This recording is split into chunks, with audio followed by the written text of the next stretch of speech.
In the space of a decade, this former Saudi businessman went from being a close CIA ally to becoming the United States' public enemy #1. He tirelessly taunted the world's greatest powers from his hideouts in Afghanistan and Pakistan. Nothing predestined young Osama for a career in international terrorism. Born in 1957 to a wealthy Yemeni family with close links to the monarchy, he was working for the family business when the Saudi Secret Services asked him to recruit Mujahideen volunteers to fight Soviet troops in Afghanistan in 1979. Radical Islam was gaining power in the region, its supporters backed by those keen to fight communism. It was with Saudi and American money that bin Laden slowly built up his organization and trained his fighters. The withdrawal of Soviet troops in 1989 put an end to this, but bin Laden wanted to go further. The Allies parted. The first Gulf War put the final nail in the coffin of the relationship between bin Laden and Saudi Arabia. In February 1993, a bomb attack against the World Trade Center killed 6 people. Already back then, some suspected bin Laden. The US also blamed him for the deadly attacks 5 years later against its embassies in Nairobi and Dar es Salaam, which claimed 224 lives. Washington offered a $5 million reward for anyone who could help capture him, and in 1999 he was added to the FBI's top 10 most wanted list. But the true turning point came on the 11th of September 2001 when the Twin Towers came down after being hit by 2 planes. Close to 3,000 people were killed, the world was in a state of shock, and the finger of blame was pointed at bin Laden and his organization known as Al-Qaeda. While he never directly claimed responsibility for them, bin Laden openly hailed the attacks in this videotape aired shortly afterwards, in which he said the US had only reaped what it had sowed.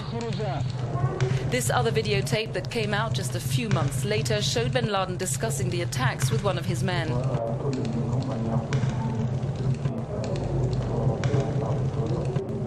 George W. Bush's reaction was immediate. I want him held. I want justice. And there's an old poster out west, as I recall, that said "Wanted, dead or alive." One of the world's biggest ever manhunts was underway. Washington declared war on international terrorism. The global order had changed. And in the background, the world's most wanted man continued to taunt its leaders in sporadic video recordings until this day. After months of studying satellite photos of the compound, CIA analysts concluded there was only a 60 to 80% chance bin Laden was really there. In the photos, a man could be seen coming out of the main building and walking around the courtyard as if for exercise. But it was impossible to tell whether he matched bin Laden's height. Photo interpreters analyzed the pattern of daily life and determined the family in the main building had the same number of members as bin Laden's family. None of them ever left the fortress-like compound. It was hardly a smoking gun, which explains these words by President Obama's counterterrorism advisor. The president had to evaluate the strength of that information and then made what I believe was one of the most gutsiest calls of any president in recent memory. And explains the tension on the faces of the president and his top advisors as they followed the mission from the White House Situation Room. They were listening to real-time reports relayed by CIA Director Leon Panetta from Vice Admiral William McRaven in Afghanistan. This was McRaven's operation. He called the audibles when things started going wrong. 4 helicopters, 2 Black Hawks and 2 Chinooks took off from Jalalabad in Afghanistan, 160 miles from the compound. The Black Hawks carried 25 SEALs. The Chinooks had a backup force and extra fuel for mid-air refueling. The SEALs planned a fast rope onto the roof of the main building right over bin Laden's head, while the second helo dropped its SEALs onto the courtyard.